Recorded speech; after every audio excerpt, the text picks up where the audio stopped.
Right, does the clicker work and things like that?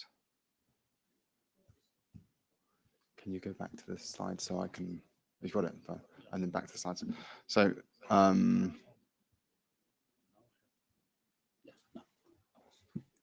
needed to shut you up. this is not clicking. You'll need to have focus on the slides for me to click. Or just next slide. That's where the slides are. That's the point. So on your, if you go onto that screen and close that one, can I then, does that then work? Yeah, right. Okay, so welcome all to the Green Working Group. So hopefully you're in the right place. First of all, this is obviously a newly created working group, which is great. We've both the Green chairs and AD would like to thank you all for getting so many drafts in such a short period of time. That's great. In addition to it being a new working group and Green, both of the chairs are also new to chairing. So we're Green chairs as well. So please bear with us this one. There's been a few technical issues that have come up. So that's also added to our excitement to getting ready to go. So we've got a packed agenda this morning. We'll try and go through these chair slides fairly quickly. Please ask all the presenters to try and keep to your time slots. We'll run a timer, and please try and make sure you leave some time for questions to come in, because sometimes that's the most interesting part of these meetings. The note well. So I'd like to give you a chance all to read this, especially it's the first meeting of the week. It's really important for the people who are new to IETF to understand that the note well applies to everything you say in this meeting, and also any sort of contributions or written contributions you make to the chat, and that you're bound by the policies there. So you want to be aware of what that is and what that means to you. You want to be aware of the IPR policies that apply. So I'll give you a quick chance to look through this and have a read through it. But if you're new to IETF and you're not familiar, you may also want to have a look at those in more detail and understand what your obligations are. But otherwise, please feel free to contribute. That'll be encouraged here.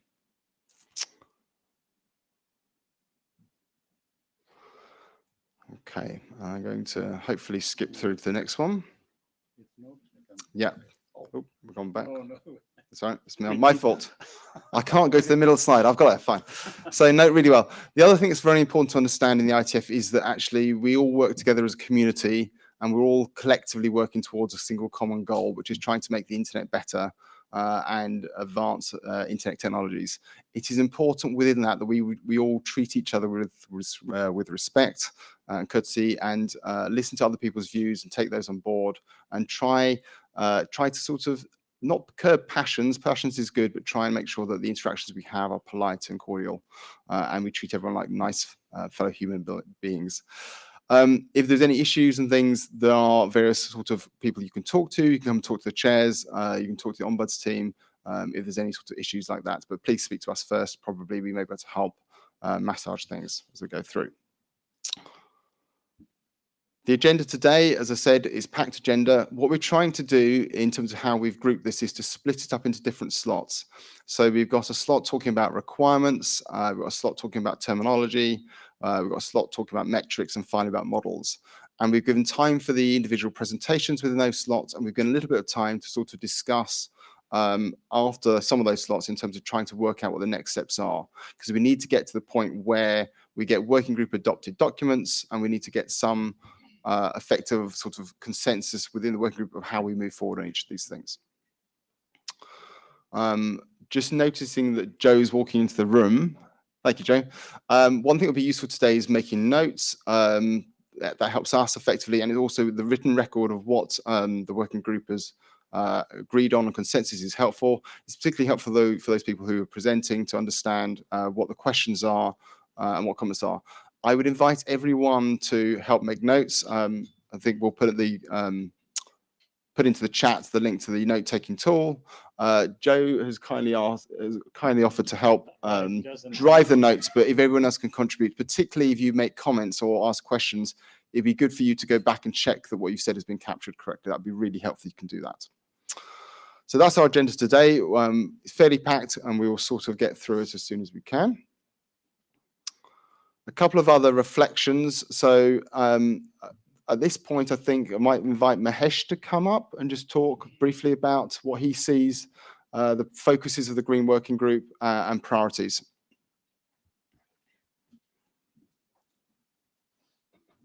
Thank you, Rob. And working through all the logistics. I wanted to thank the proponents, many of who are now contributors into the working group, with the charter discussion and the formation of the charter and the formation of the working group itself. So thank you. As we kick off the effort within this working group, I wanted to just share some thoughts on what I see as some of the goals for the working group.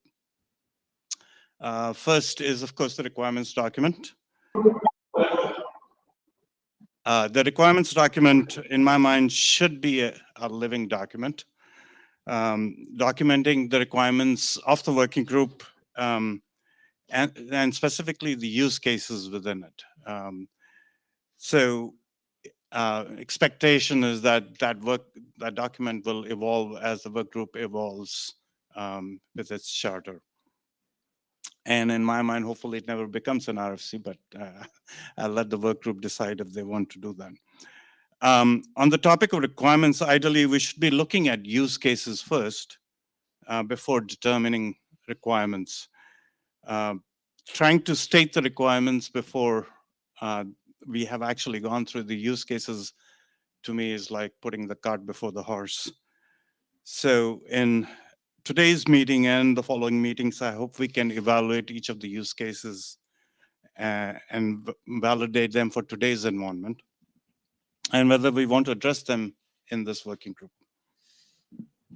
I see a number of very good proposals and drafts that have been submitted to the working group.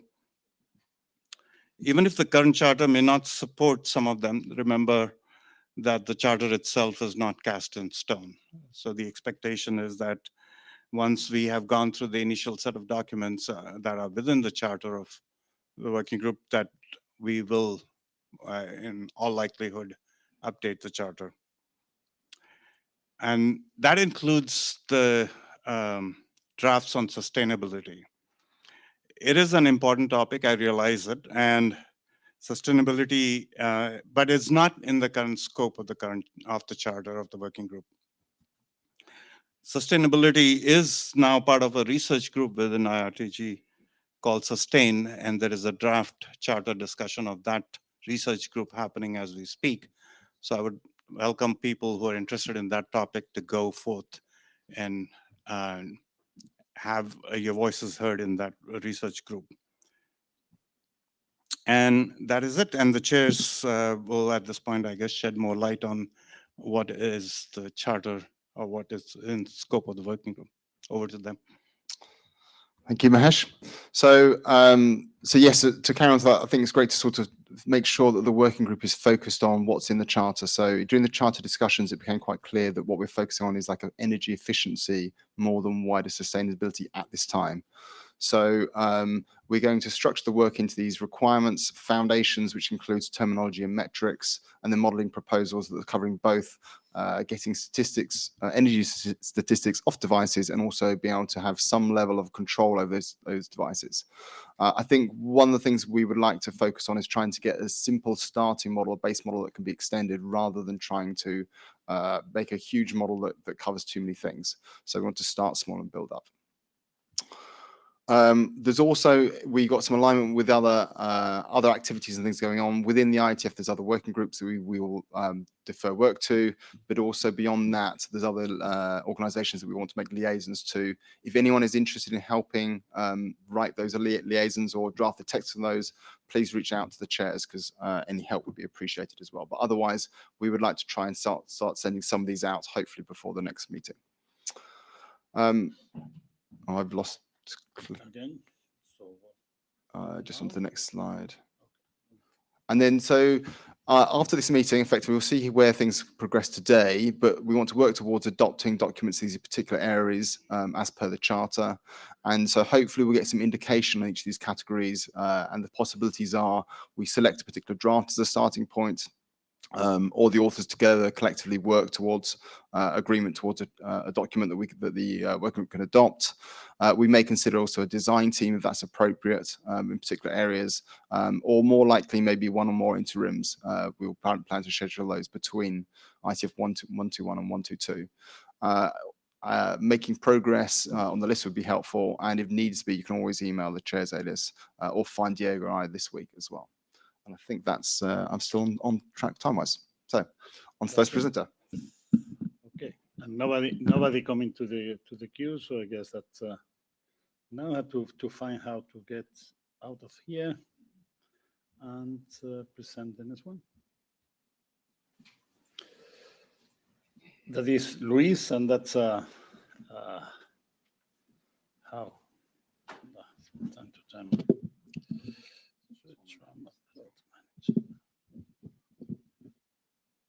When can I share the slides? Oh, we just do it on the just. Ah, yes, here, yeah. Yeah. It's on the other side. Sorry.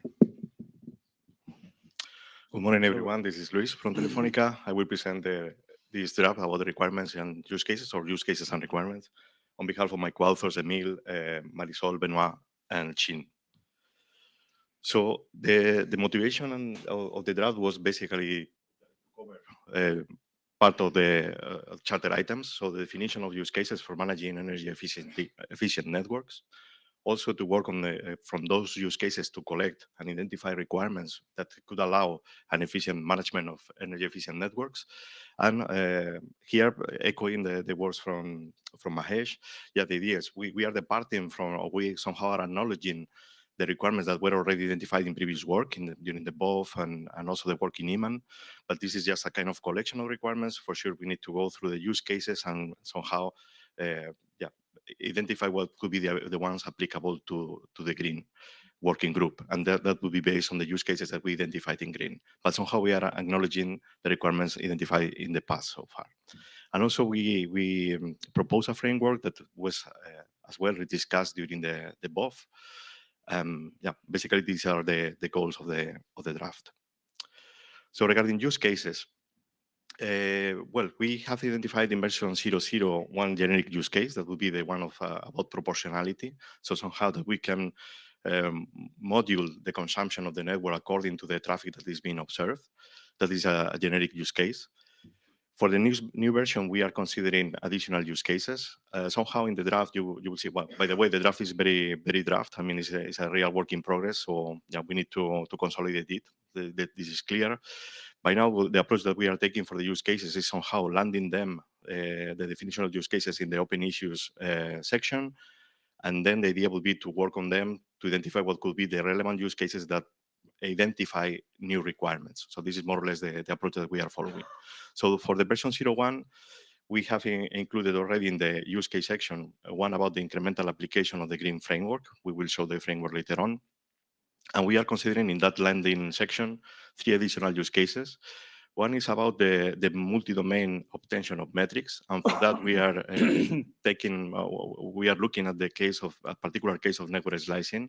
The reason for that is that in 3EPP there is already some specification about the KPIs for energy efficiency in one of the specifications of 3EPP, and also here in IETF we are defining the framework for network slicing. So somehow we have a clear case of multi-domain where maybe we can do some effort here from IETF. The third use case would be the dynamic adjustment of network element throughputs according to the traffic levels, and in particular for the wireless transport network. The reason for that is in CCAMP, there is some work as well for modeling microwave links, microwave network elements, basically.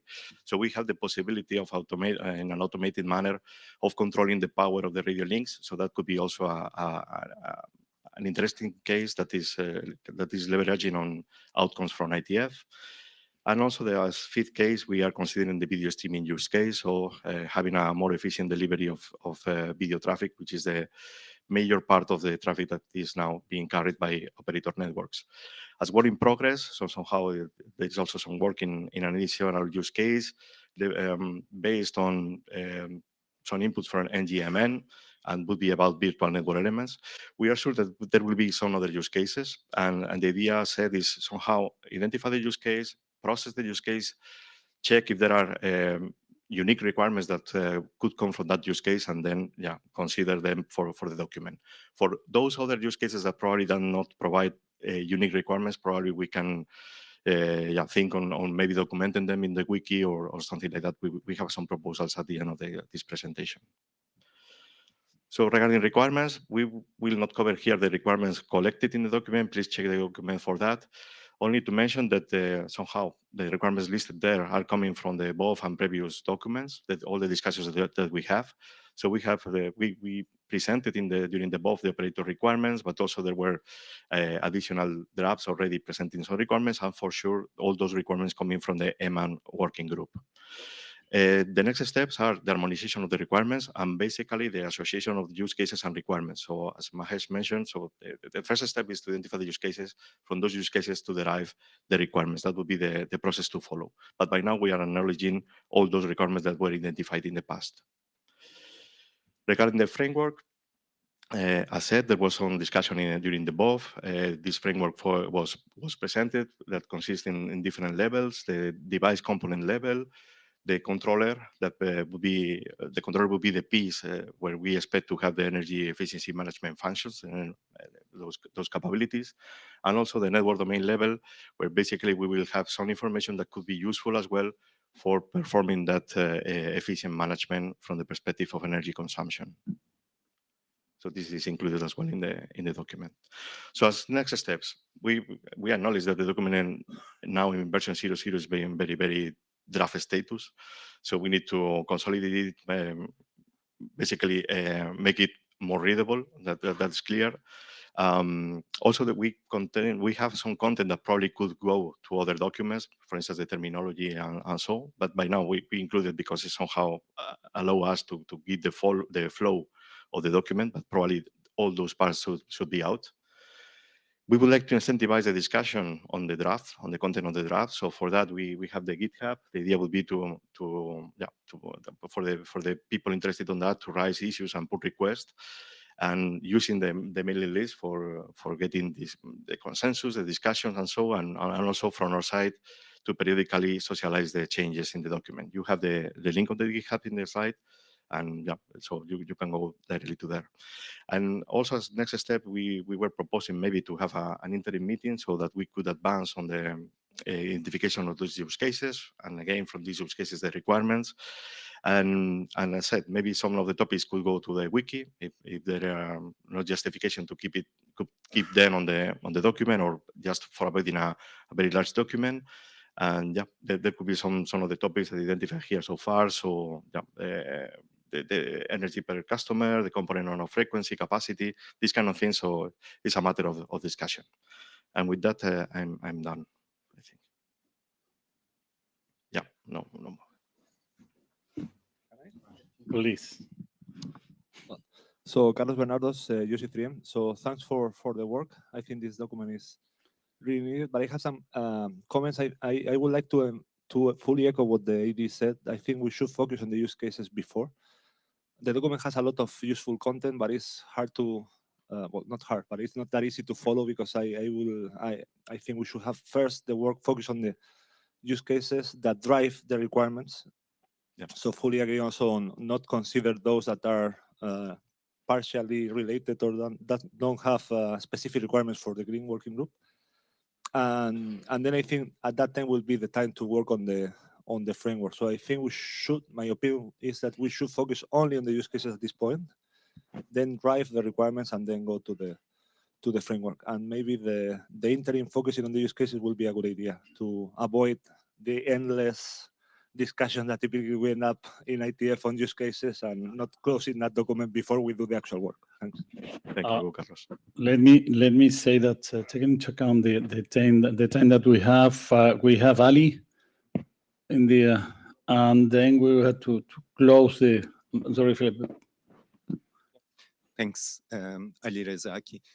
Thanks for the focus on the use cases. I just wanted to ask about how you define a use case. I think with the purpose that we shouldn't take the technology in the center and then build around it a use case. Rather, we should look for the use cases and then derive towards technology. I think we go a bit in the other direction sometimes. Yeah, but for the purpose of the releasing the version soon and so somehow we have been opportunistic. So Yep. probably taking the two approaches at the same time, probably we need to rationalize the approach. Yep. But yeah, I understand the comment and yeah.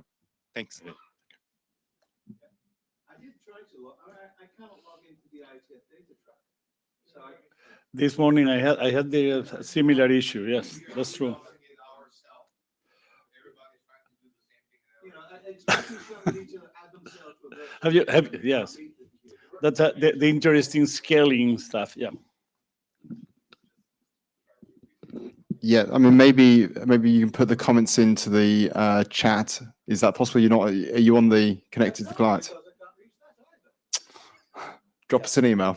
Yeah, I was just going to point out that load shedding is going to be more more important than efficiency going. Okay, I think we need to move on to the next slide. Next presentation. Thank you.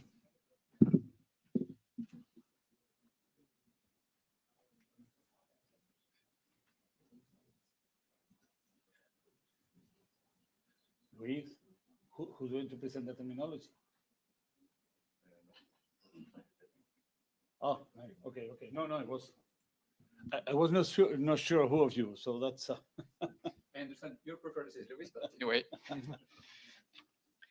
Yeah, so I'll be presenting, I would say, the draft about the terminology we just started with Luis, Sheen, and the others. Next slide, please.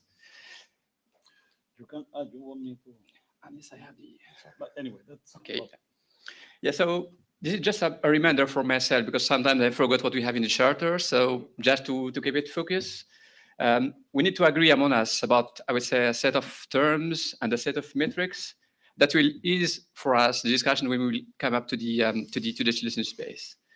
So keeping that in mind, when we drafted this document, we kept these 3 items that we wanted to focus on. So have a very small set of terms that will be really useful for us and useful in terms of the, I would say, the solution space, and also to understand each other's when we will be talking about the energy efficiency and the saving, this field part of it.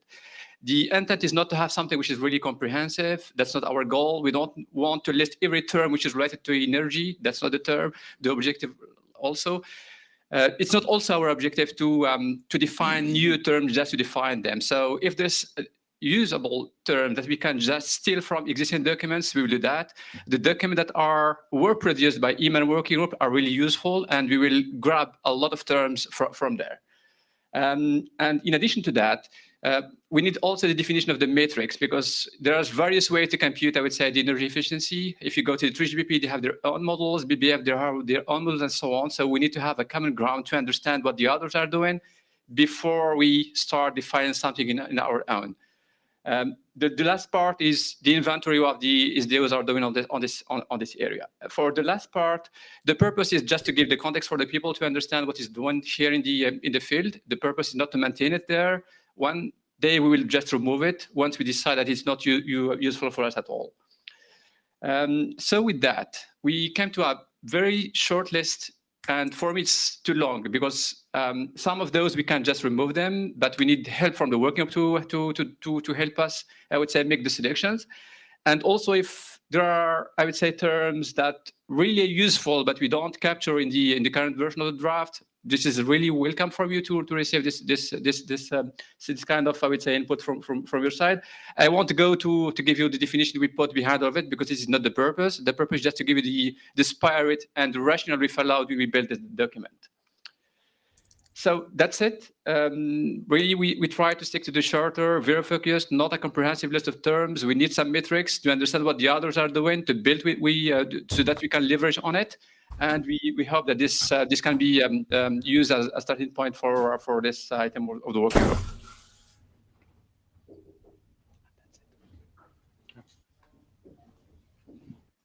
Any questions?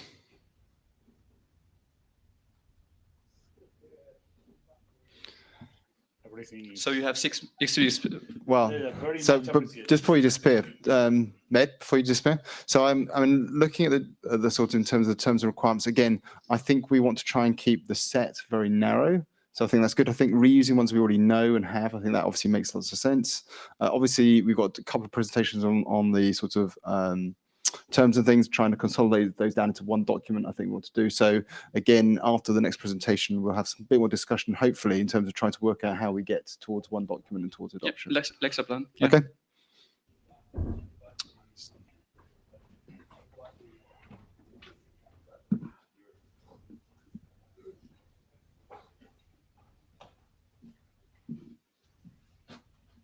Hi, good morning.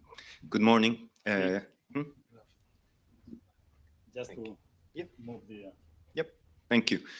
Good morning. This is the second terminology draft we co-authored with my colleagues, Carlos and Hesham.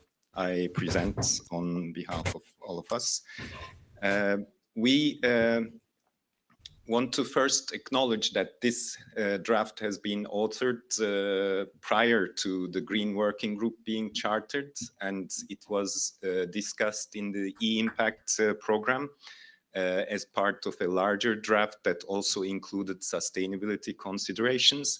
And then we thought it would be a good idea to separate terminology from the rest. And now we'd like to present this to you so that we can see if it helps advance the Green Charter or it can be leveraged otherwise.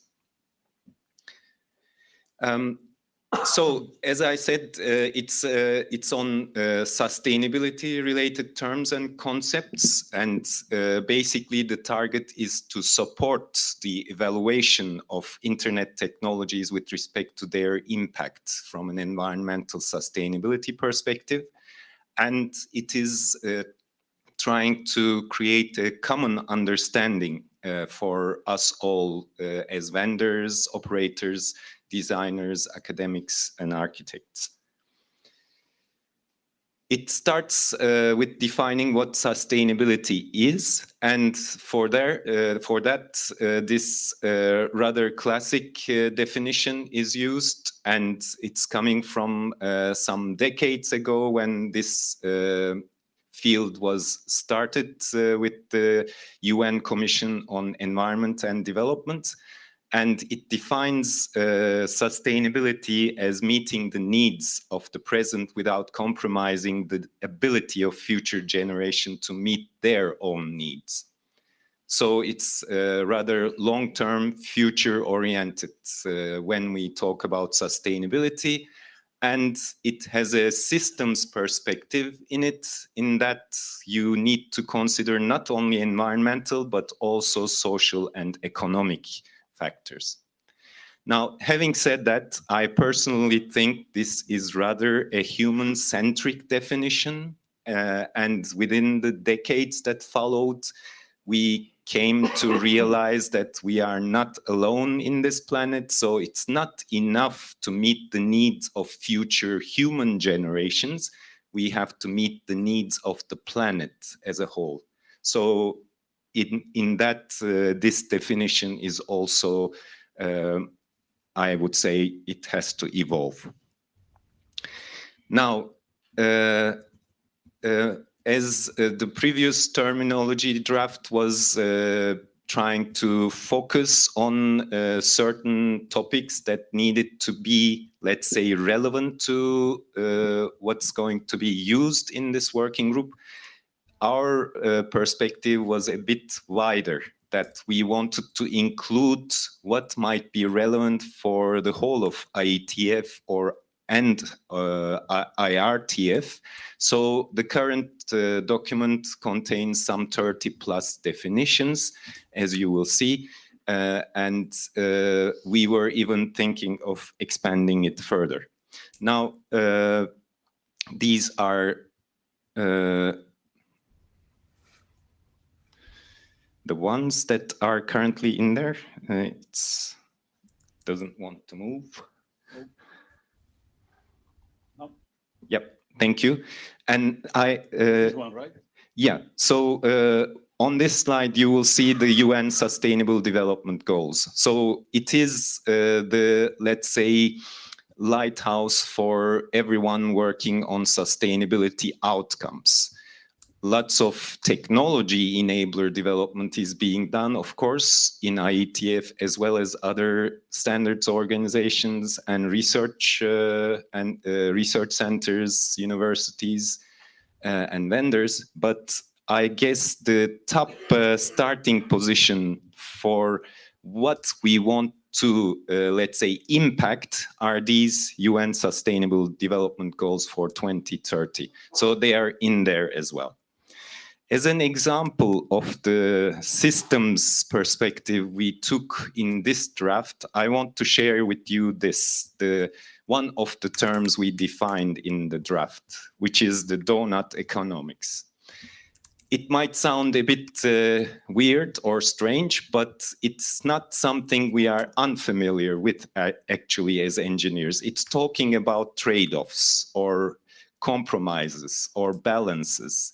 Basically, it is pitching the requirements of society and economy to produce, to consume, to service against the ecological limits of our planet, that we are impacting the climate, the biosphere, of course, the oceans and the materials, and they are compressing, if you will, towards the center, whereas the human activity is pushing out. And there is that green space called the safe and just space for humanity. And we want to remain in there. Now, if this sounds a bit, let's say, too far away from what you're doing, think of it as bringing in further environmental constraints. Now we are talking about energy consumption limits and requirements you can think of as pushing centerwards, and your requirements about performance and latency or whatever bandwidth pushing out, because we require more and more resources to achieve our needs. And we are looking for the trade-off, the safe space for ourselves, the limits. That's the kind of systems thinking we wanted to have in this draft. And then there are the concepts. We wanted to select a few concepts that are mainstream currently in sustainability, and anything you say today about sustainability and something, you are, let's say, automatically asked which direction you're going. Are you talking about sustainable X, or are you talking about X for sustainability? So Internet for sustainability is talking about what the Internet can impact in other sectors to help their own sustainability. And when we say sustainable interworking, we are talking about our own footprint that we want to manage well to reduce our overall impact. We give some examples from smart grid, smart cities, and smart agriculture.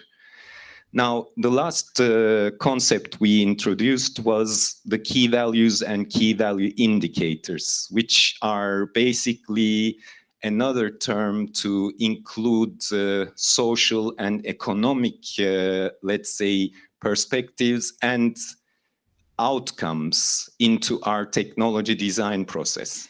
We talked about use cases. We start typically from a technology, we build a use case around it, and we want to typically show how good it's going to be for everyone and everywhere and every time. Now, rather, we want to say, look, here are the challenges from UN SDGs and other, let's say, planetary observations. And we want to say, if you want to impact these positively, here is how we should design our technology, creating those feedback loops. That's all this key value business is about. Please. Next slide. Thank you. So as I said, the scope of this draft is rather broad, And we are open to discussing how it can help the Green Working Group Charter and how to take it further based on that discussion. Thank you so much. Questions, comments, welcome. Any questions? I'm from the room. So, see my notes at the same time. So I did get a chance to look at some of these documents earlier. I think for this document, it felt that the scope of it was much broader than what's in scope for this document. So for this working group. So I definitely think there's probably content that's useful to feed into sort of terminology. Things that I think that's useful. But I think we need to think carefully about like the wider sustainability and where the best place is for that to be. Right. That might be the sustain research group that's in the process of being formed. I don't know how long that will take. We don't know for sure. That'll definitely get created. Yeah. But that might be a place. Keeping something on impacts might be another option. But I think that as this is at the moment, I would probably regard this as being too broad to adopt as a working group. I'd like to narrow down, ideally, the terminology and the metrics and the models to exactly what we need to sort of solve. Does that make sense? Sure, absolutely. We can look if there are any terms you can, let's say, pick and choose from this, but I fully agree that the scope is broader. I'm working on the Sustain RG charter, so we can make use of it maybe there as well. That makes sense. Okay, thank you. So that's the end of the two sort of slots and terminology we had, and I had 5 minutes in the agenda for people to comment on sort of where they see as the best way of moving forward, if anyone's got some thoughts on that. So basically, the working group would like to get towards adopting a document on terminology. I don't think we need more than one. So if people have got any comments on whether they've read both of these documents, if they see one of these as a good starting point, if they think that we need to hold a virtual interim for this, are there any opinions on ways forward here from the working group?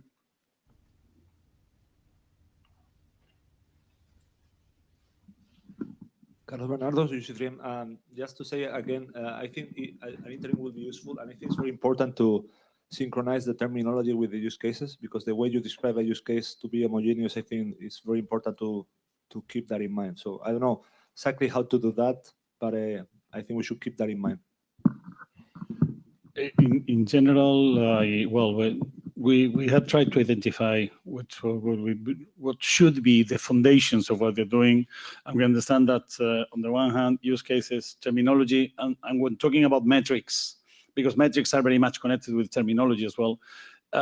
Synchronizing or aligning all these foundations is essential. That's something that is somehow in our minds, and it's good that you remark it.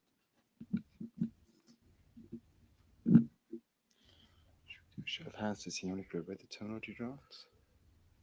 Or at least whatever. Okay. Or you can ask. No, go for it. No, go for it. Well, maybe we keep the time for extra discussions, but so I think there'll be discussion on the list effectively to discuss and see if we can try and focus on one particular terminology draft as a starting place. And maybe we discuss whether we try and hold a virtual interim to try and focus on this, or Yeah, well, we can organize a show of hands or make it physically. That's we don't need to use the tool. That's the only thing is that you need to the keep remote the ones. yeah. Taking into account the problems with the data tracker, I don't know what would be more. So shall we do it in the room? Do it in the room. Yeah. Okay, so I mean, we have seen two terminology drafts.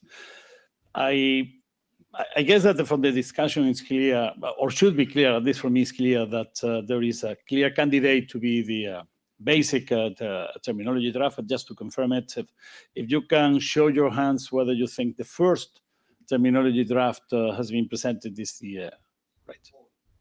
Yeah, but the problem is that people has problems I mean, I don't know if still there are problems with the data tracker. It's simply that. It's not working. No. Yes, I know. Okay, so yes, raise your hands, at least those of you here, whether if you think that the first one is a Sorry, I can't get to the mic, but procedurally, we need to include the remote participants, so we gotta use the echo tool. We're gonna Okay. just do what's in the room. Well, how can we use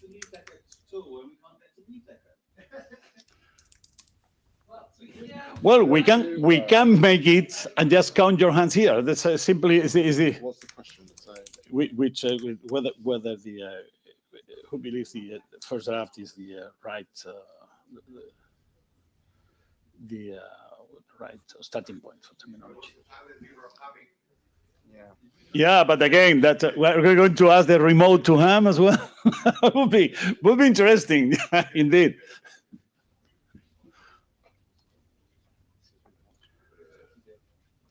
Pascal Hubert, maybe you can share the Mythico link, which does not depend on data tracker. Doesn't depend, but if you cannot identify yourself, you cannot vote or whatever. Well, Yeah. if you already have your data tracker saved, it worked. I mean, my neighbor tried it worked for him. You can try. Try it for yourself. Just listening. Yeah. Yeah. How can you? So Rich Sauls, the data tracker is having problems. If you've already cached a login to MeetEcho, then it will work. But if this is like your first time in a few days, because say you were traveling to get here, you're not going to be able to get into the MeetEcho site. You have the escape hatch, which is to be confirmed on the mailing list. So you're going to have to end up doing that anyway. So Yeah, well. asking for the sense in the room and then confirm on the mailing list, that's fine. So what I plan to do is I've put the poll up now so it's running on MeetEcho. So we'll do the show of hands there so people can do that, and we'll get a read for that, and we'll also do it within the room as well to get a show of hands to effectively get a feel for the room, and then we'll confirm on the list. So the question we're asking is who believes the first draft, which is draft BCLP green terminology, is the right starting point, and this is effectively the starting point as a working group document for doing terminology.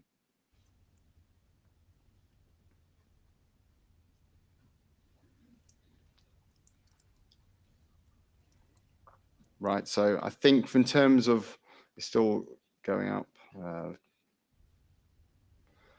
So at the moment, I read this as 35 yes and 22 no opinion. So I think that may mean that we still need to have more discussion on this. I think it's still quite a strong indication that this is a good starting point. Not many people here think this isn't a good starting point. Can we just do a show of hands in the room for the same question? So who here believes that the first draft is the right starting point for this?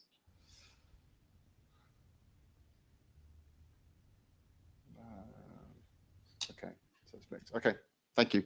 So I don't know if you... For the second. The other two questions? Well, I'm not sure we need to ask. We can do. I can ask the second one.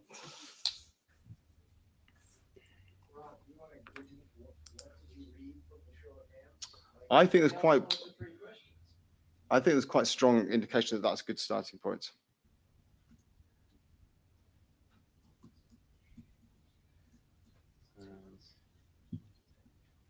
Yeah, from the tool, we have only four people that are not happy with it. Well, there is no opinion. I guess that is has to do with the fact that, well, probably they have not time to read the document. So I think that we can conclude or we put in the notes that this is something that is going to be, that is a general feeling that the first draft is suitable for being a good starting point. Is if not there is a majority of opinions in favor. So now we're asking for the second draft. Who thinks that that is a good starting point?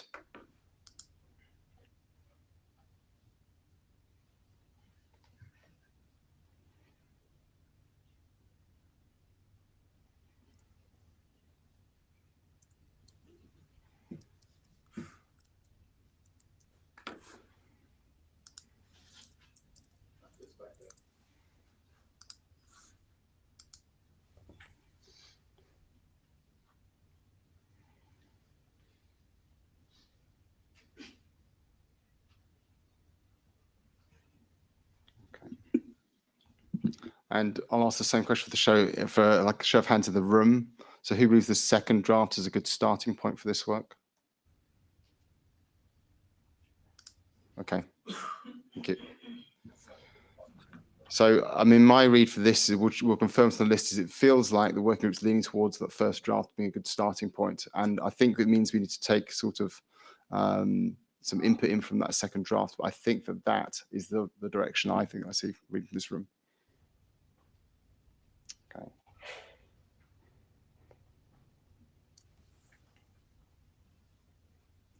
On to the next section. I think. Dan, is you the one who's going to present the?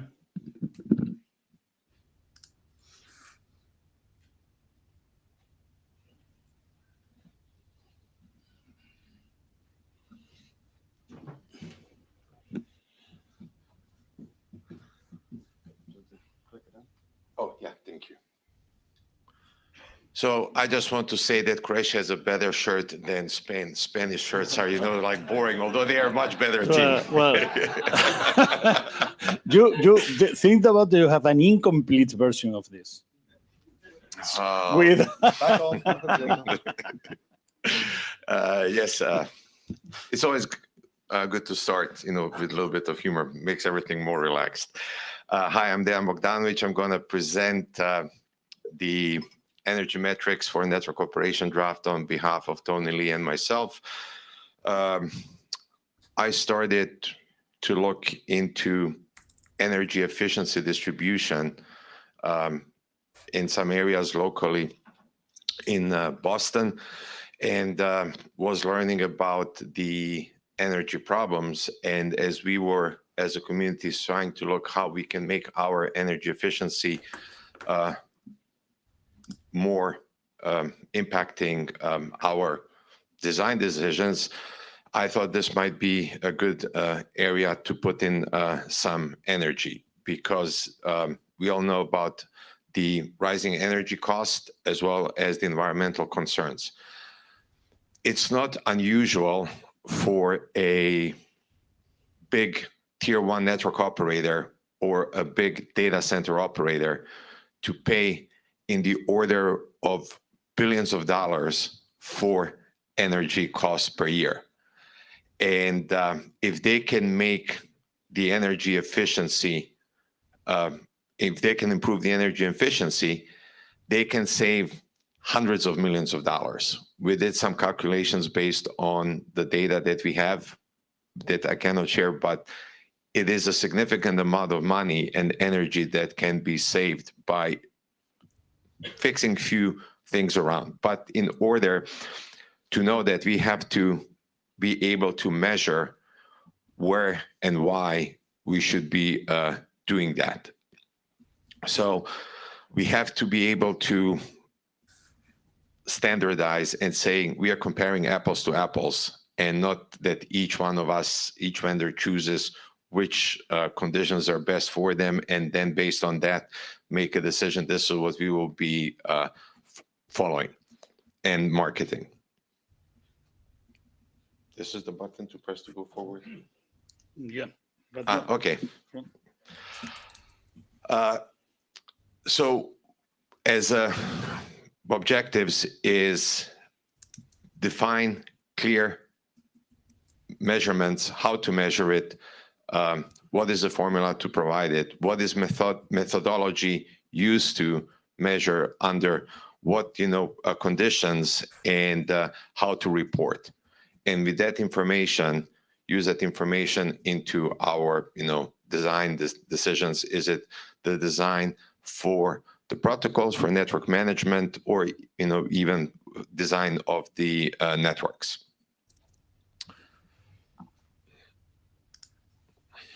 The clicker is not working. It's no. No, I wanted it there, so it just went. Okay, so there are 4 metrics that I consider are the important one. One is the power consumption per data rate, and the idea there is that you have multiple elements in the network where element can be a link, it can be a single interface within a network element, and looking at how efficient is the data transmission over that interface or over that link. That is one energy metric to look at, because some of the links, or sorry, some of the interfaces can be using 1-2 watts of power, some can be using 16 watts of power. And by making the right design decision, we can decide, hey, we really don't need here a 16 watt interface. We can go with a 4 watt interface. And for that purpose, we have a right choice to do for the network design. But without having the metrics in order to do all the calculations, we will not where we can make those savings. The other one, the PUE, comes out of a data center world, and PUE is how energy efficient are the facilities that are housing the networking equipment. And there is more and more of itization of the networking, that we will be running into same facility energy efficiency issues as already the data centers have. So taking that into the account, for example, Verizon has 19,000 central offices across US, and they're housing not as much equipment as they used to do it before. And optimizing around that around those facilities could lead to significant energy savings. The next one is the network equipment energy efficiency.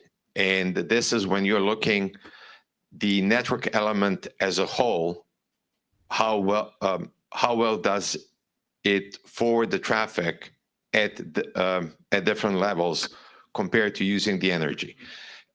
In some research, not all elements do, actually, I haven't seen elements that are doing linear power usage. As more traffic they push forward, that they will be linearly growing the energy usage. It's a weird graph that shows different, depending on the packet size, depending on how many features on the packet processing pipeline are being enabled, it uses different amount of energy. And this is one part that we should have some idea what network elements are behaving under what conditions and under what loads, how much energy they are using. And then the same thing, this goes into the energy proportionality coefficient, is that how many workloads it is executing, that if you increase the workload, will the energy increase linearly or logarithmically?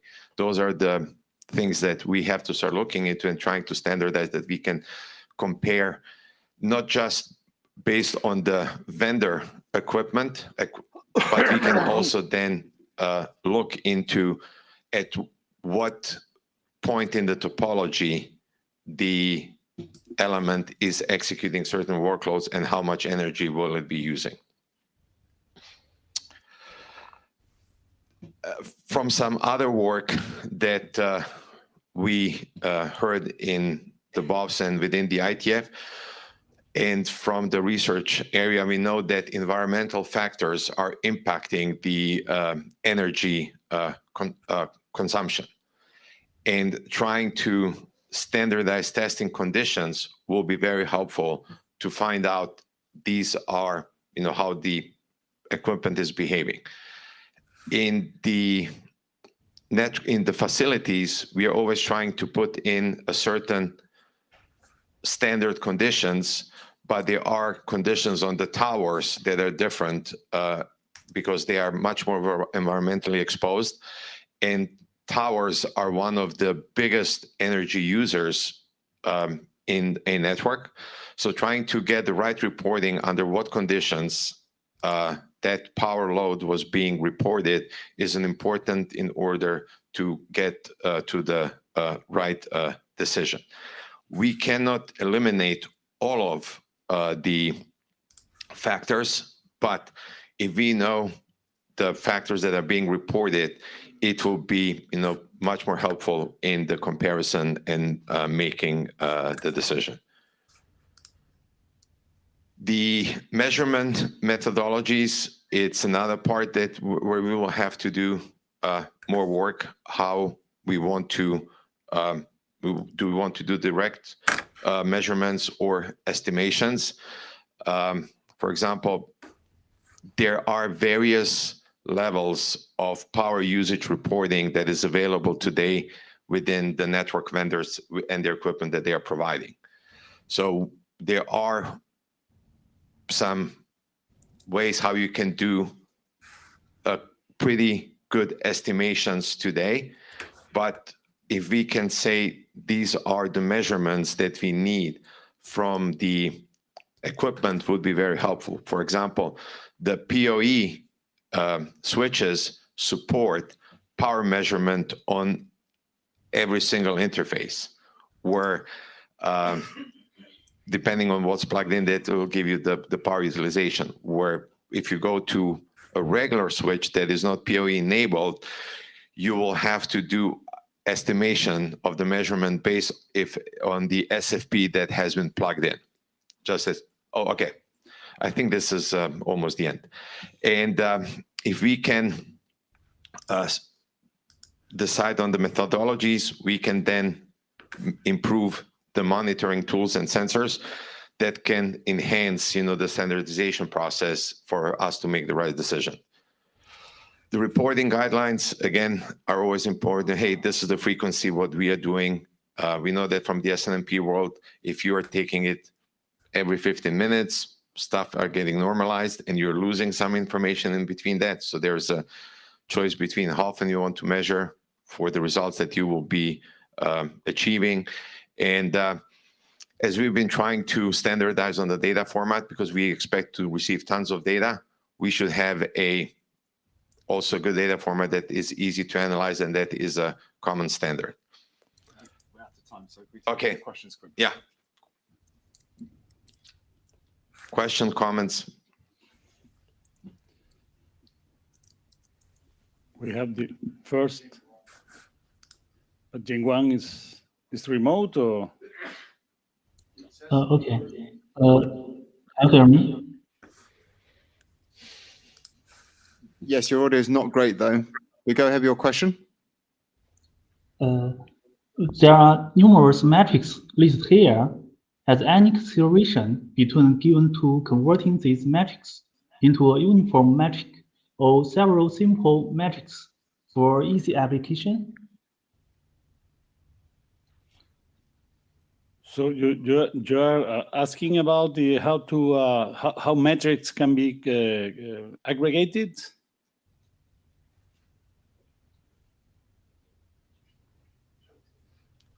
Can you type in the question in the Could you put the question in the chat? and we can go with Ali. local here. Yeah. Whoever's next. It's you on the. Thanks, Ali Rezaki. Have a question and a comment. Have you looked at what other standards organizations have already done in terms of metrics definitions, for example? Yes, ETSI, I looked at the ETSI and the NIST, what they are doing, and I looked into that, yeah. And it's all going in line with that, or because more or less. The reason I ask is because you mentioned the towers, and towers are really mainstream in the mobile networks. Mhm. So that's why ETSI and now 3GPP is coming in with their own energy metrics as well. Personal disclosure, the only thing what I want to hear from 3GPP is about the radio technologies, and I don't want to get them into the wireline networking side. And I think we should be communicating on these parts, Mhm. but I'm leaving them to define all the radio parts. Mhm. And we have to view the energy efficiency radio where the radius from a whole network perspective, they can give us the input data, but we have to include it into our metrics that will fit the whole network. Mhm. Because they are very saying they always want to define end-to-end solutions, Yep. which are not applicable for many other applications. True. Thanks. Next is about net. Can we move on because we're out of time? So Sure. Thank you. Yeah. The frame that we're looking at here is power consumption and power efficiency. And that was a reasonable frame when we had dispatchable power generation, coal and gas. And, 2012, 76% of electricity in the UK came from dispatchable sources. Now it's 26%. Most of it's non-dispatchable. And when you use the power is actually more important than how much power you're using. Yeah. And so I think that we're going to need to have, for some of the stuff like the communication links, you're not going to be able to do very much to turn it down. But being able to load Actually, you shed can is- do traffic engineering. Yeah. Based, and this is an additional in a variable that you have to take into the account when you are doing traffic engineering. Yeah, I mean, the dispatchability is, I'm not sure how you can capture that, but that's probably going to be the most important metric. The point there here, you're starting recording the data and you're getting you will start getting information based on which you can make some decisions. Right now, we don't have a common set of information that we can do comparison with many other things. It's a hodgepodge of many different things. Jing asked that question on chat. Can you respond on chat? Yeah, I'll respond on chat. Thank you. Okay.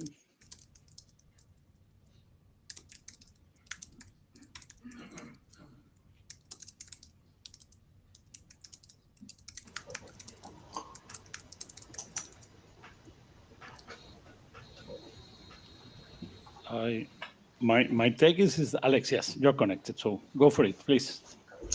So can you hear me? Do you prefer to share your slides, Alex, or? No, I think it's perfect actually if you have it and if you can just advance it. Okay. Okay. Good. Go for it. Okay. Well, yes. So hello everybody. Unfortunately, I cannot be in Dublin, so I'm remote. I'm presenting a draft, also green networking metrics, also on behalf of co-authors Carlos, Yves, Laurent, Ali, Greg, and Jeff. Next one, please. So basically, although this is a 0-0 draft, because this is now new busy in the Green Working Group, this is actually not a new draft. Actually, versions of this have been around since July of 2022. And so I think you have actually seen also, you may have seen in the e-impact and so forth, earlier version and so forth of this. So, but basically green, previously basically it had been targeted at Ops AWG, but actually green, this Green Working Group appears to be a much more natural landing spot, if you will, for this work, because while it affects operations, clearly the main interest and the main use case is, of course, green. So the purpose of this is, and is also was mentioned in previous presentations, is that basically visibility and instrumenting networks for the energy usage and for their carbon efficiency and so forth is basically an important building block for sustainable networking solutions and for more energy efficient solutions. So things basically start at that level that you need to basically know what the metrics are, what the parameters are that can help you actually in optimizing your outcomes, and that help you also actually assess how effective you are. So therefore, basically, so essentially, useful metrics are a starting point of that. This draft focuses just on the metrics and explains their potential use and some of the design considerations basically behind them. It does not describe how you would instrument them. It does not describe basically Yang data models. those are basically the realm of other drafts. And obviously, basically, since this work started, actually some young data models have started to appear in other drafts.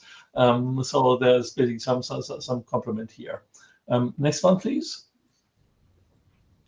So in terms of what's in the draft, there are, so this follows roughly basically the section which are in there. Basically, the metrics themselves we have structured along 4 different categories. The first set of metrics are basically related to the metrics that apply at the equipment and at the individual device level. So this, of course, the main focus, I think, is also the main focus of a lot of the data model work that we see here and so forth. So basically, the idea here is obviously you want to attribute the energy usage and carbon footprint basically to the root. And as such, basically in the document, a number of energy consumption metrics defined. Basically, one thing, basically, first of all, what is the raw energy consumption, as well as also some normalized where you relate it to data rates and attributional attributional aspects, and of course these metrics apply at different levels, from device to the port levels and so forth.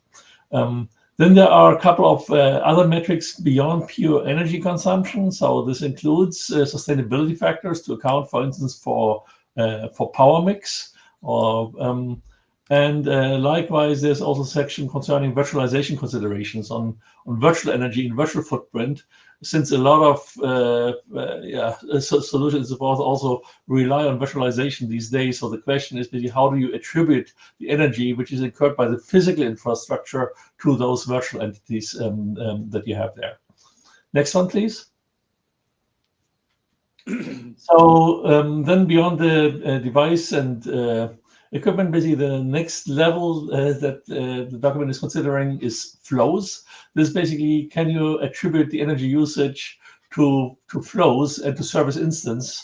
This clearly is basically a function of the volume and duration of the service and so forth. And basically, this also goes into the realm of flow statistics, IPFix, and so forth. There are some additional considerations that have to be made or that can be distinguished depending on the metric, on packet replication, loss, and so forth. So it's not as easy as just counting the number of packets and relating the share, for instance, to this. One of the main purposes and uses of this is to enable carbon flow statistics, to enable also carbon-based accounting, and perhaps create incentives around the use of this. Then the next category concerns metrics at the path level. This basically serves to assess carbon and energy intensity of paths and alternative routes and so forth. And there's a whole discipline, for example, of pollution-aware networking that these metrics facilitate.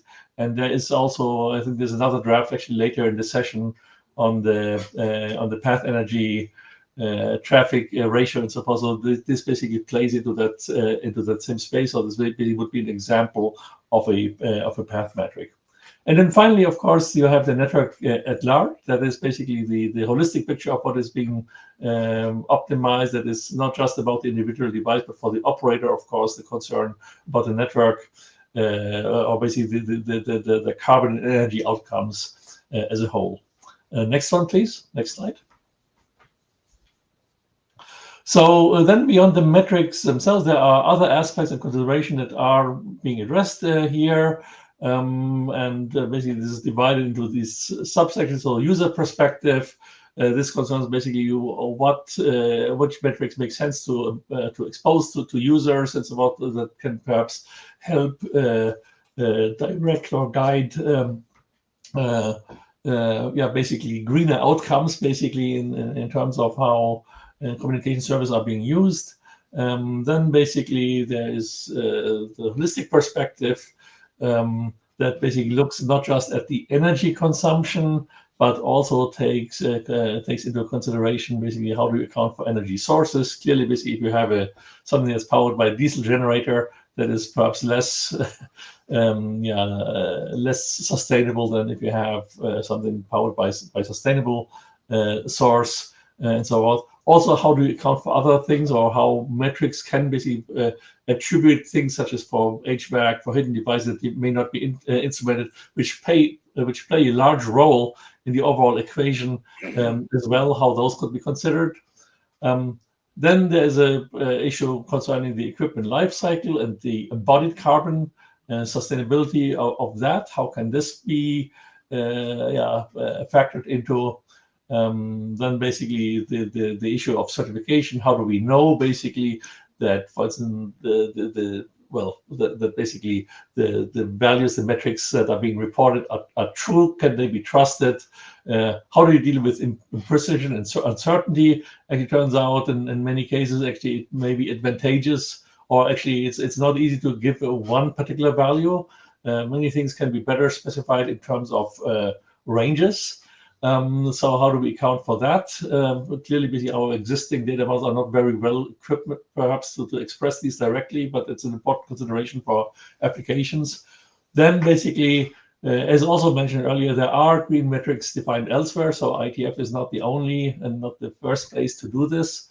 So basically, we have a section on that, most notably ETSI, also as Ali was, I think, alluding to earlier. And then finally, basically, there are also controversies around some of those metrics and their abuse and so forth. So basically, there's a section to discuss those things. Next one. So yeah, basically, as mentioned, basically this internet draft has been actually around for a while. It has been incorporating feedback and input for roughly 2 years, and so hence basically the question is basically is green working group the landing spot? Ultimately, our goal would be to get this adopted by the working group, and yeah, that concludes my presentation. Questions? You're here. So, Genchen from Huawei, could you please give a brief clarification on the difference between this definition of flow and path, and why do you think this flow metric is so important? Thank you.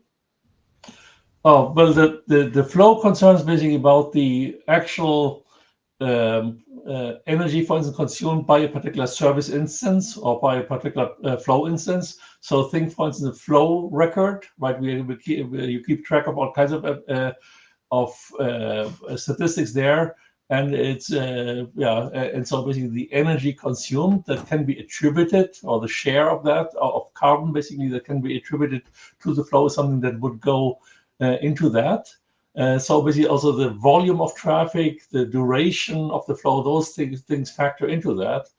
And that's different from the path. The path is basically the use case there is path is supposed to help you make better decisions about which paths to choose, which routes to select in order to achieve a greener outcome. So this will basically tell you not how much energy has been consumed by an instance, but basically which, for instance, which path is more energy effective, perhaps runs across greener equipment or what have you.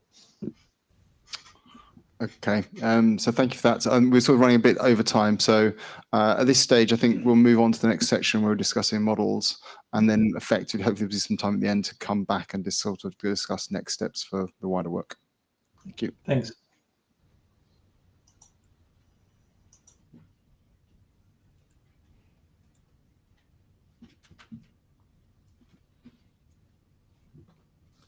G'day, I'm Tony Lee. Ron Bonica couldn't be here.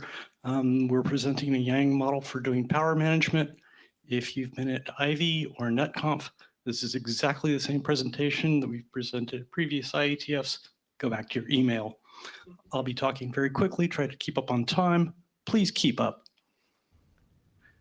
Okay, we've got several goals in this draft. We are trying to do device management. We're trying to report on power consumption on a per component basis. This is because we can actually achieve power savings by turning off various components inside of routers. We can turn off interfaces, we can turn off NPUs, we can turn off line cards, we can turn off portions of switch fabrics, we can turn off MACsec implementations, all sorts of things. All of this goes directly to power savings. The whole point of this is to truly enable a PCE to do global power consumption optimization. And the reason for doing this is that we can consolidate traffic. Some ISPs report that their traffic levels drop to 15% of peak at night. That means 85% of their power is being wasted. We can recover some or most of that. Okay? Now to do that, we need several things. We need to allow the management plane to put components into power save mode and obviously bring them right back. We need to understand the functional dependencies between components in a router. Which line cards depend on which switch cards. Okay, currently that's not exposed anywhere. We're asking that we expose that. We need to let the management plane tell the switch fabrics what the expected traffic is. If we know that we're going to only be running a 10% traffic load, and we can tell the switch fabrics that, they can automatically adjust. But they can't do that without some understanding of what they should expect in terms of traffic. Okay, here's the base level tools for doing that. Report on used power. This is a leaf in the Yang model, a UINT32 that reports watts used, plain and simple. If you don't have a power meter for your component, please report your datasheet value. Some information is better than no information. A Boolean to tell us whether you can actually go into power save mode.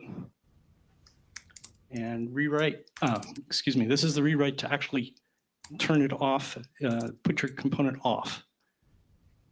This is the one to tell us whether you can be put into power save. A Boolean to tell us whether automatic power management is enabled for the component or not. Many switch fabrics have automatic power management, but some managers would like to be able to disable it, especially if we believe it's not behaving. We need functional dependencies, and this allows a component to tell us about its dependence and its required components. Right? Bidirectional. Here's something of the tree representation.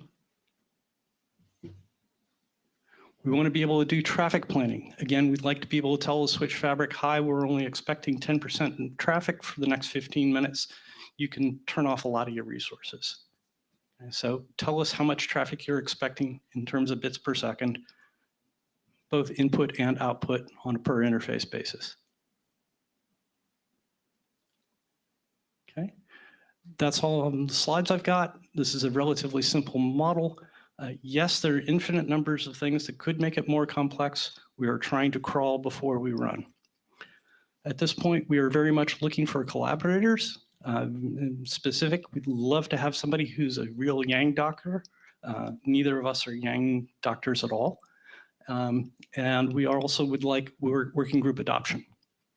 Thank you very much. Any questions?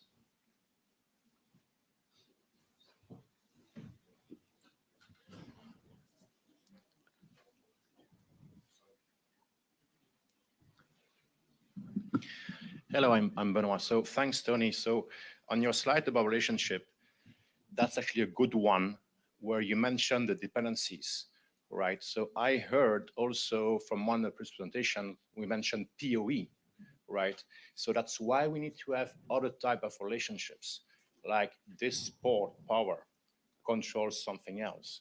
And that's why I believe that we should actually focus on use cases, because it's not clear to me if something like PoE is in or not, right? And that's why I believe that we should have spent more time on the use cases to define if PoE, something like this, is in or not. But you're going in the right direction with the relationships. I completely agree that PoE should be in. We're after in total power. And network-wide. Ignoring PoE would be silly. These elements right here would get you to the interface relationship, and then you would have to look at the topology model to understand which AP is on which interface. Exactly. But it's not clear from the use cases if PoE is in or not. So we're getting from the solution that PoE should be a use case. So there is something wrong in how we're doing things, but I agree with your conclusions. Hi, Rashmit from Huawei, Canada. Tony, are we expecting to get some requirement in terms of bootstrap time for different components that you mentioned that you can bring up and bring down at different time of the day? Are we expecting to get some requirements in terms of how fast or how slow we should actually do bootstrap? Can you go a bit closer to the mic, please? Yeah, bootstrap times for the component that you mentioned, interfaces, different components within the routers and switches and so on and so forth. As I mentioned, again, we're trying to keep it very simple right now. Yes, that's certainly a leaf that could be added.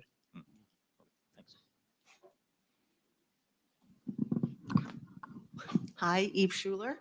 And earlier on, you talked about a metric that was just doing the very basic, which was measuring the power usage. But then you said that if you can't actually measure the power usage, that you can insert something from the data sheet. So I wanted to understand if you're also in your Yang model allowing those who are collecting that information to see whether it was actually measured versus reported from the sheet. Right now, we're not making that distinction. Again, we're just trying to get things going very simply. And so we will take whatever data we can get. If the working group feels we need additional enhancement and complexity here, we can add it. Yeah, that attribute would be certainly interesting to me. Thanks. Okay. Any other questions? Going. Gone. Thank you. So I just have some comments. So I think we're too early to do adoption polls now, but I think in terms of this work, I think it's useful. I like the fact that the model is very simple. I think that's a good starting point. And to address Benoit's point, I think it's good to do the use cases, but I don't want the working group to have to spend ages on requirements and then terminology and then start doing the models. I think we need to sort of parallelize that somewhat. You can come to the mic if you want to comment here. So I'd like to see that work happening in parallel and we refine it as we go. I get this. So it might seem obvious from the charter that we know what we're doing. However, a simple use case like do we do PoE, yes or not, will have a lot of consequences on how we're going to model this and what is required in terms of who controls what, who sees the power of who. And all of these are actually architectural things that we thought of in EMAN. And this is why we have in the use cases, we kept all the EMAN requirements. We're hoping to simplify all of this. But what we're slowly concluding is that we arrived at the same architecture of EMAN, which is good or bad, right? But this is why the relationship there has a lot of implication from an architecture point of view. Okay.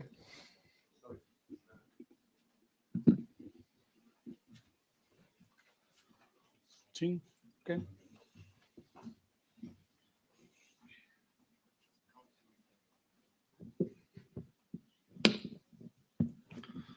Good morning, everyone. My name is Qing, and the topic I'm going to share today is energy saving young data model.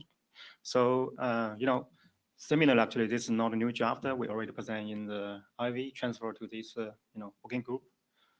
And so just a, kind of reminder actually, why we have this chapter, according the current charter, the one important priority work is to develop a young data model, not only for the monitoring, but also for energy efficiency control and optimization. And this model actually, you will use this the data, try to monitor or connect the data not only at the component level, device level, but also at the network level. So this job really, target to this charter item. A little bit background and recap actually. This probably we already discussed in the previous BOF actually. So, the energy consumption monitoring is not new actually. Has already been, used in the IoT scenario or campus network scenario. But, bigger, challenge is, the energy consumption cost and the environmental impact, as Dean mentioned actually. So operator, right, try to, looking for the better solution to assess and control this energy consumption. So we also see, technology trend, not only in the IETF, but also in 3GPP, ETSI, and ITS, and yeah, you name it, actually. They actually all, looking to, moving from energy consumption monitoring to the energy efficiency paradigm. Actually, this is something we observed, actually. And so the goal of this chapter really, want to develop the young data model, at the network level, not only you can, capture and monitor all the energy consumption data, but also energy efficiency metric, this kind of new data, so we can leverage this, all the data, and to really to do some control and optimization. So the focus use case and requirements, actually, we more target to the network device that consume more energy, or network component within the device consume most energy. Actually, it could be, in the data center. Actually, for example, we have power supply unit actually combined with network element. They consume most energy, so we can target this kind of network device.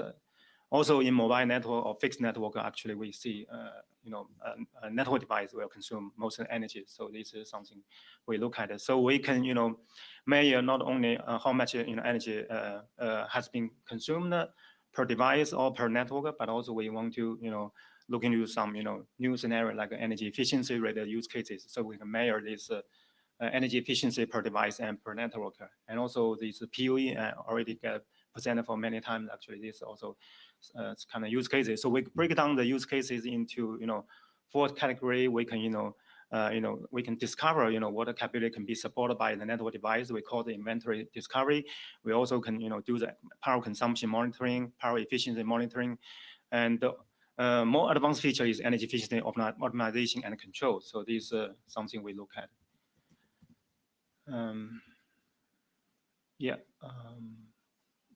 So for our, high-level model design, you will see actually we try to bring it down into 2 portions. Actually, one is focused on, dynamic metric, connection and monitoring. The second is capability discovery. Actually, for dynamic metric monitoring, we refer to like energy efficiency metric, and also you can connect, the energy consumption data. Actually, this will, we try to, to correlate this kind of, all the dynamic metric data with network topology, so you know, where, this can be consumed and in which interface, in which network device. So we, extend from this network topology based model, and in addition, we have, more static, capability discovery or monitoring part. Actually, so we actually try to, derive from the, base network inventory model in IV, actually, to cover these static capability parameters, so you can know, what the capability can be supported by, current the network device, especially this kind of, modernized network device. And so where we position these young data models, as I mentioned, is a network level model. So we use this, network model, on top of, energy efficiency management system. So we actually break it down into 3 young data model. Actually, the first is energy saving common. Actually, really capture the common data type. Can be used not only for the energy, not only can be used energy efficiency, dynamic metric monitoring, but also can be used in inventory capability discovery. And the second is network energy saving, more focused on monitor the dynamic metric. The third young data model is is net NI energy saving. Actually, is try to focus on the capability discovery. So you can see we can provide not only component level view, but also device level view and network level view. And in addition, we can leverage all this data. We can to manage manipulate the device in the network to do the optimization and control. So this is a high level solution overview.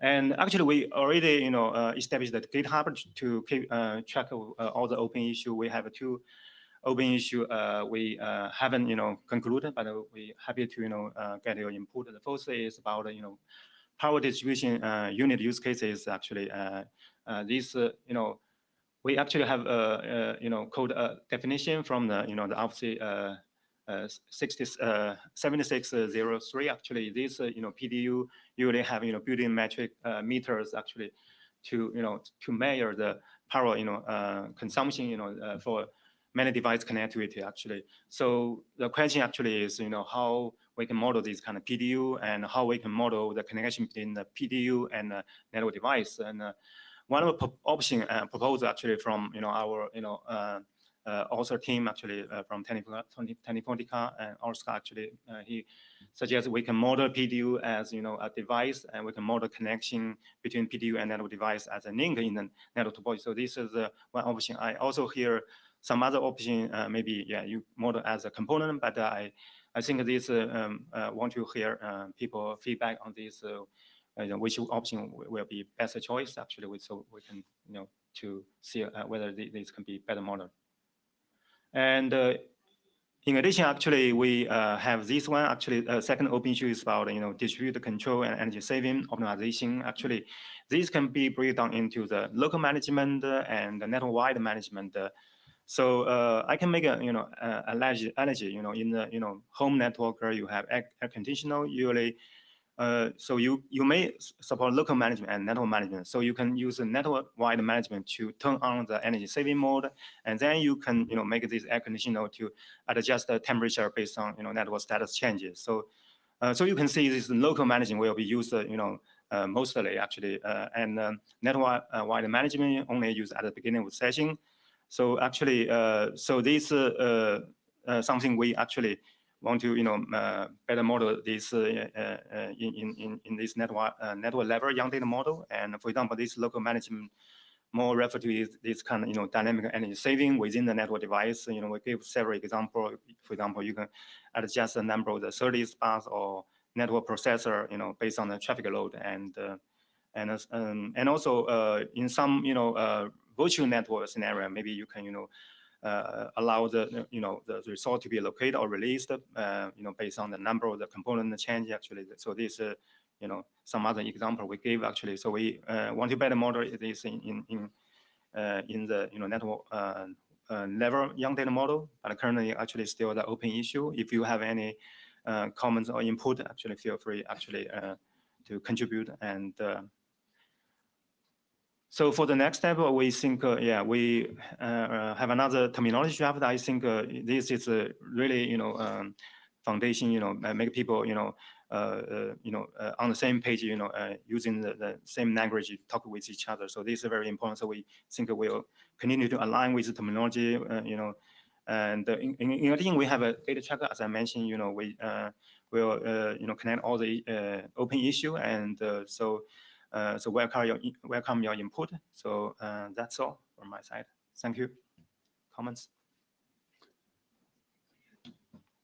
Then, they're coming.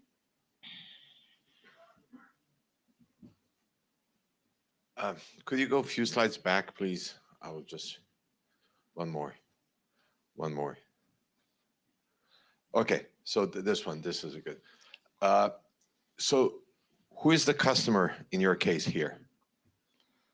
Could be the network operator. He actually, he built this energy efficient management system, and could be the network operator or it could be the network user. That's a big difference. Because the network operator sees the whole domain, sees all the network as a whole domain, and can make the right energy decisions based on, in this case, you really have to do it based on the whole entity, because you might happen to break some of the energy contracts that the other users might not be aware of, and it can lead to huge amounts of cost that they don't have any control over that. So that's one part that you have to be very specific in that case, who is controlling the energy usage within the network. And the other part is, I think this is trying to do too much to start with, because there's like I would be happier to see a basic approach than trying to do the whole thing, because I have a sense that you're going from a top-down perspective from the whole network and then going all the way down, instead of trying to do simple things. We have a big issue within the IETF. We don't have energy people who understand energy distribution and everything internally.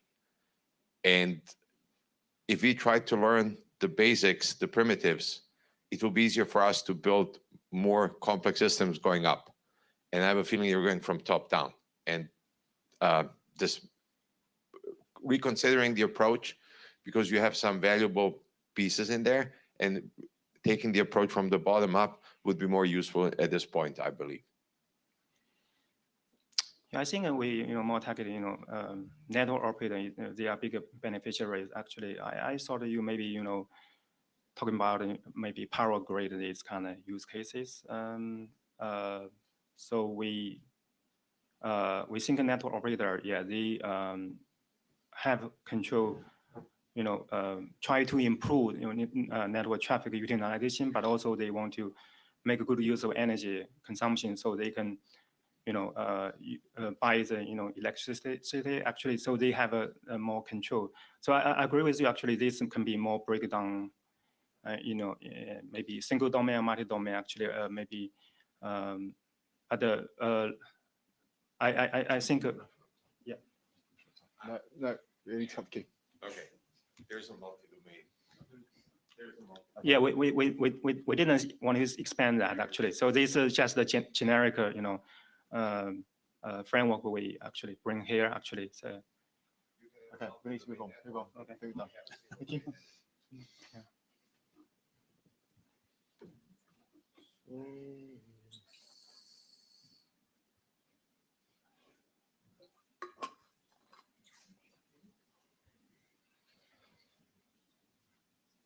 I assume this is connected. So. Yeah. That's me. I am Rui Zhexiong. This is account of another group member. Hi, ladies and gentlemen. Good morning, and it is great pleasure to attend this meeting. I'm Rui Zhexiong from China Unicom. Next slide, please. Yes. Today I'm going to give you a brief presentation about the draft young data model for host power monitoring on behalf of other authors, Chang Liu and Yue Guo. Now I'm telling you why I'm motivated to write this draft. In the project of China Unicom, I'm currently responsible for doing some research about cost and the effectiveness of computing infrastructure containing both construction and operation. I wanted to contribute some of my work to IETF too. So operations and management area is my job, and I noticed that what I want to do is just in line with working group Green's vision, and that's why I'm here.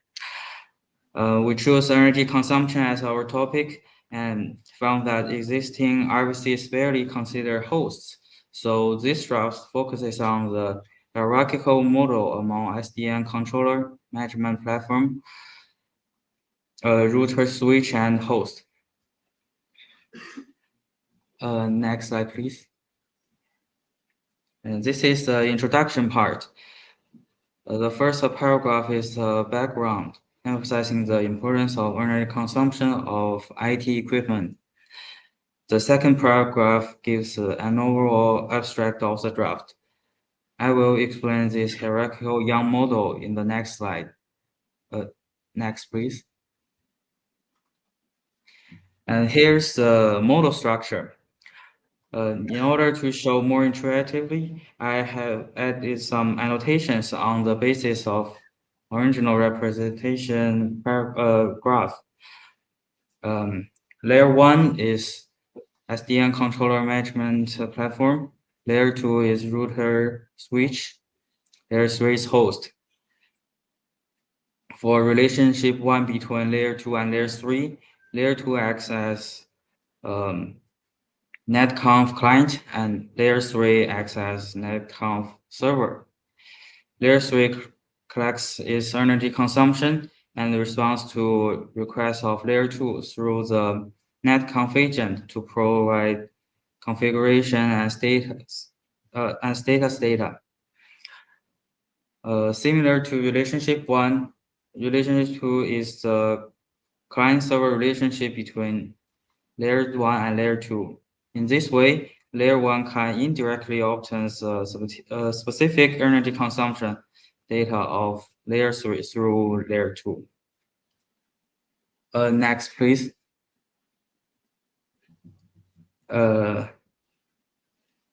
This is the original text of the basic elements and layers, and just explain the same thing as I demonstrated. Next, please. And this relation is just is also I have explained. Next. Yes, and this is the original one, original hierarchical representation. Next, please. And here is the tree diagram and model. The main idea is the information is sent hierarchically from layer 3 to layer 2 to layer 1. In the tree diagram, power statistics refers to the layer 1. You can see the first line. And network device statistics refer to layer 2, and host statistics refer to layer 3. The statistics of layers contain each other like an onion, using name as unique ID.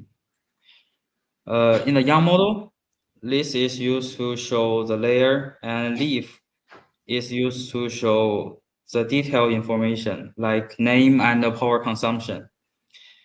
Name is the key to link the name and power consumption of the same layer. And all lower layer matches the upper layer in the way it should match, also using name as the key. Next slide, please.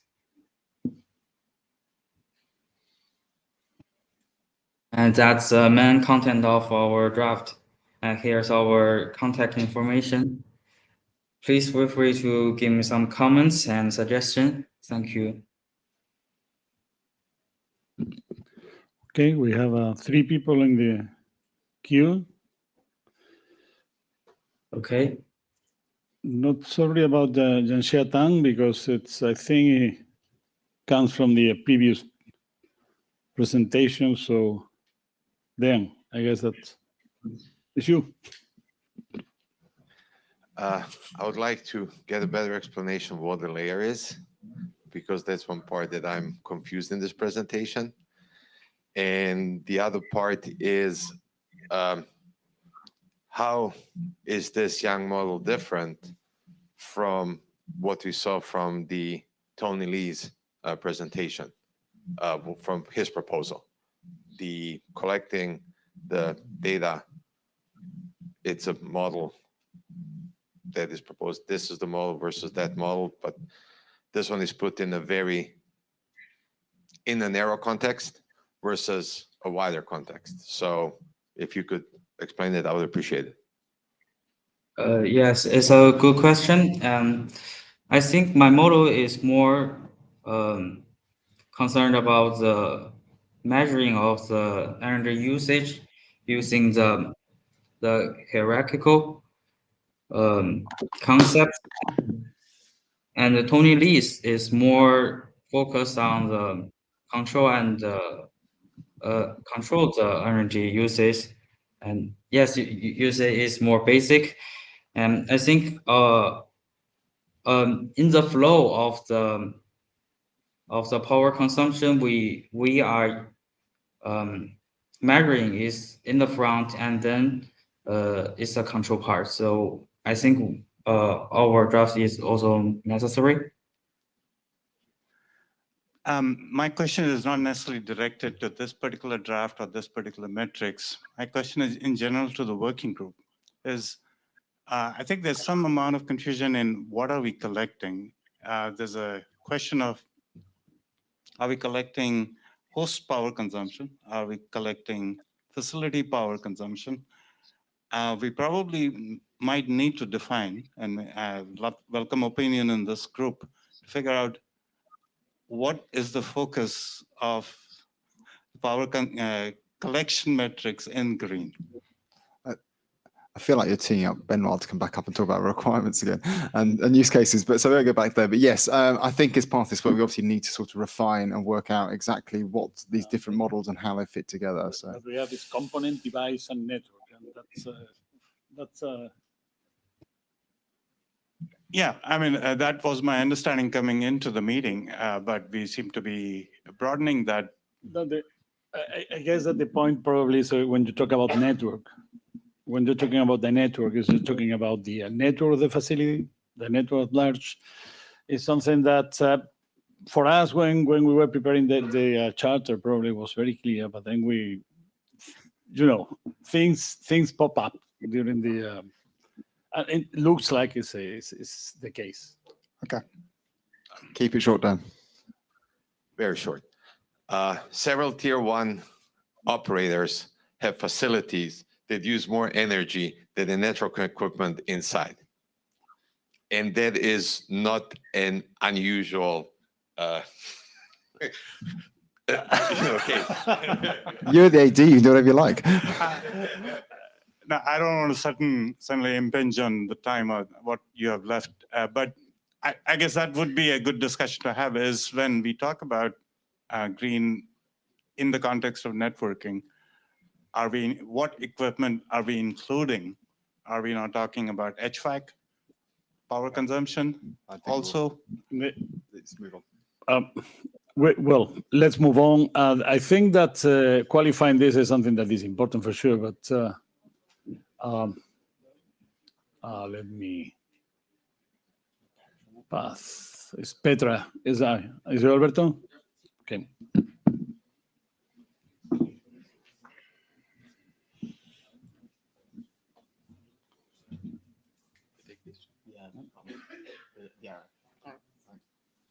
Okay.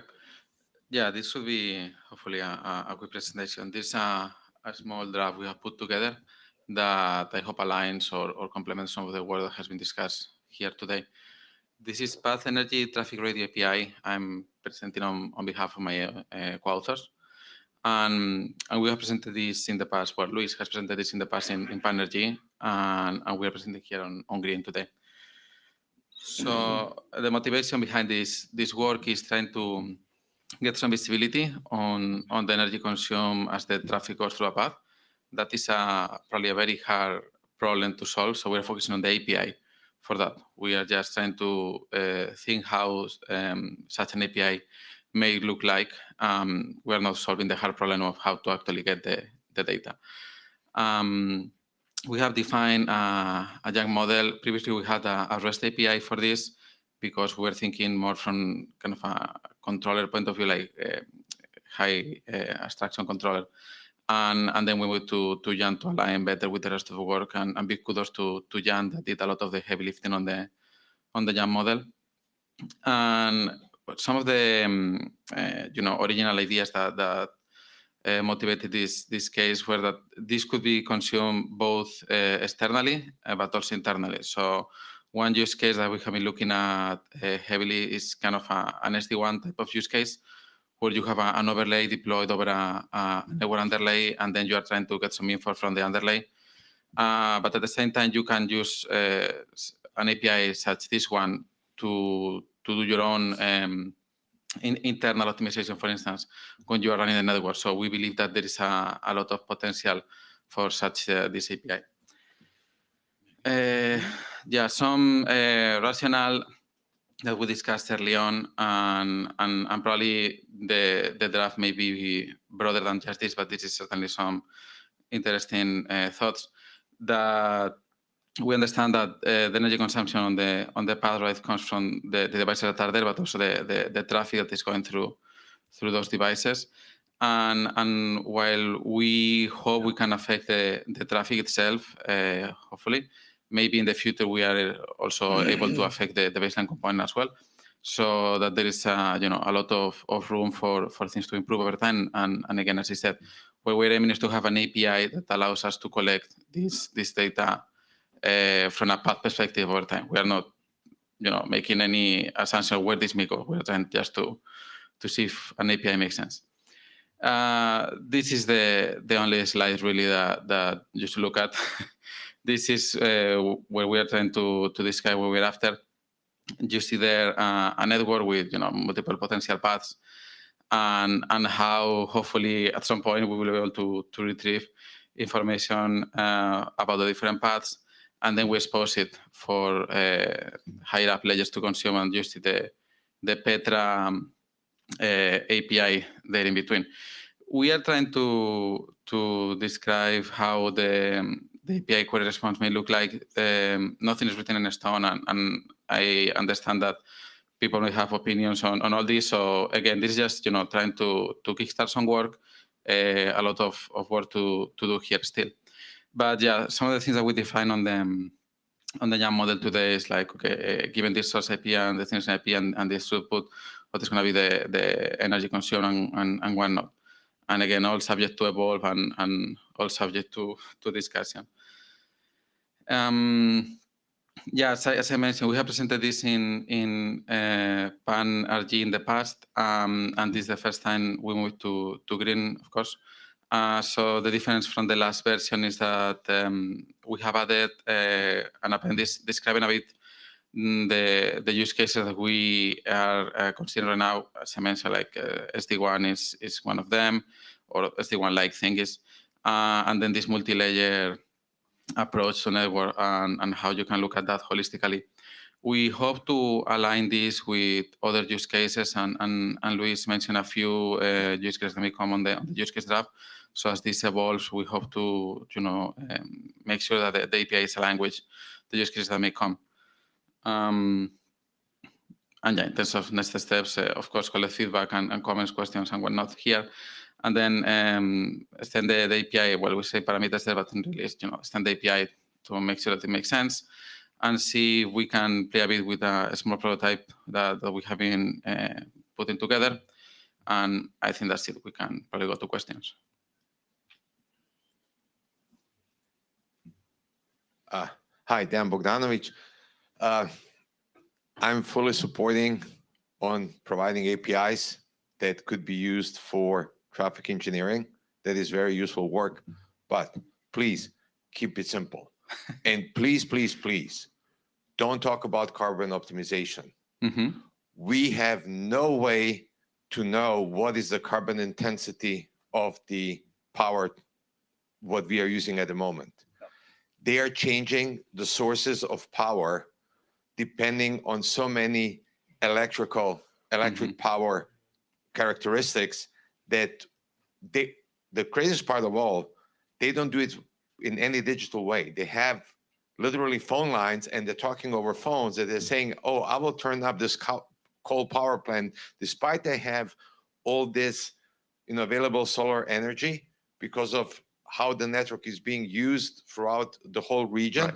We have to turn on the coal power plant. Right.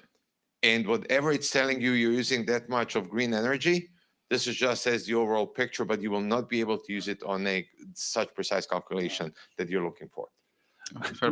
Wishful certificates, yes. That's Shreyari Sangli, Juniper. I understand the device has power basics, power baseline characteristics, things like that. But when you talk about paths do change dynamically. I don't understand, is it even feasible to compute the power consumption for a path and then keep it up to date? Excellent question. We hope so, but that's why we're here. We're trying to see where this may go and how feasible this is. We hope that at some point we will be able to get at least something that is useful. But right now it's an open problem, yeah. Okay, I think we're done. Thank you.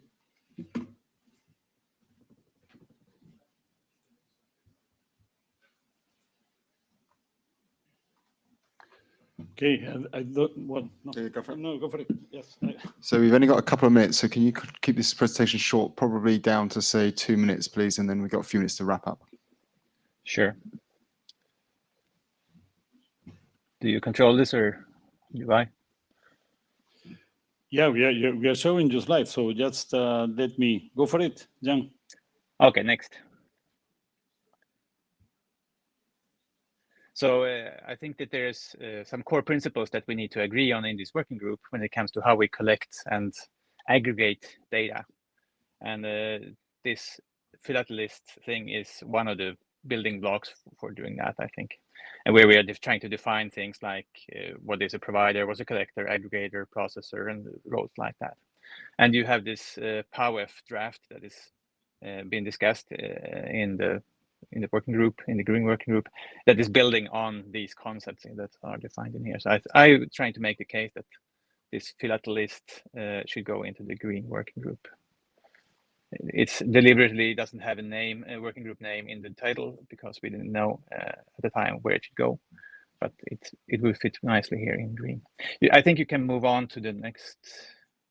So here's a very quick view of this. There's a definition of what aggregators, collectors, and providers are. Next. And how the relation is between philatelist and the PowerF draft. Next. How the relation is between philatelist and the time series database, mapping from Yang to time series databases draft. Next. And what I think we need to agree on what should be measured and how to measure that, so that we have a common agreement on how this is done. And we need also, the same way, we need to agree on how to aggregate things, because you're getting lots of data and you need to sum up things, and there are many ways to do that, and we need to agree on one particular way. And also, I think in order to make our work here in the whole green working group relevant for the rest of the world and be picked up by all, we need to talk to the SBTI and greenhouse gas protocol folks. Okay. I think that's it in 1 minute. That's maybe, yes, spot on. Thank you, Jan. And so just, I don't think there's anyone in the queue, so just a quick comment from me. I think that this is interesting work, and particularly the PowerF drafts, I think are very much potentially in scope for this working group. But the philatelist one is more on the border, as I'm not sure this is the right place. So I think we need to chat with you and find out. I understand it's a dependency, and find the best sort of place as to how that work can progress. Yes, there's dependency, and I'm doubtful that it will progress in a timely manner anywhere else. Okay, thank you. So for the last couple of minutes, what I want to do is just ask the room. So we're hoping to maybe host some virtual interims on some of the topics discussed today. And so I want to ask a quick show of hands, as to whether people will be willing to participate in those virtual interims on green topics. I haven't specified what those are. I think we can work those up on the list and have discussions between Diego and Mahesh and things, but I want to find out who's interested and who would participate in virtual interims to try and sort of refine some of these things, spend a bit more time on particular areas to try and get forward.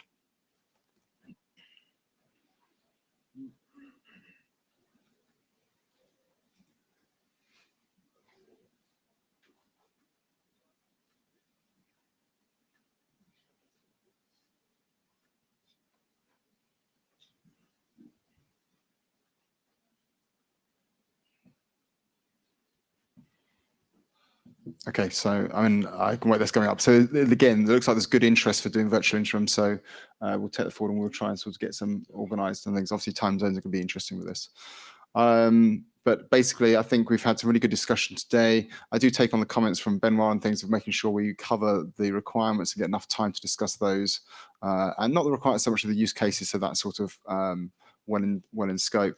I do think I encourage people to discuss these topics on these drafts and focus on seeing how we can get towards consensus and driving towards solutions that the working group can adopt and move forward with. Any other comments? We're done. Nothing. So done. I think we're done for today. Thank you. Oh no, Dan.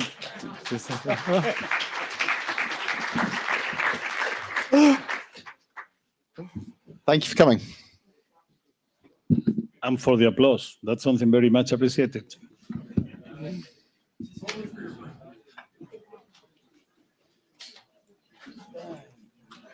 You should be an AD. It's so much easier. The higher is how you feel now. Being an AD is so much easier. It's unbelievable. Is what Roman was saying. The higher, the better. You know, it's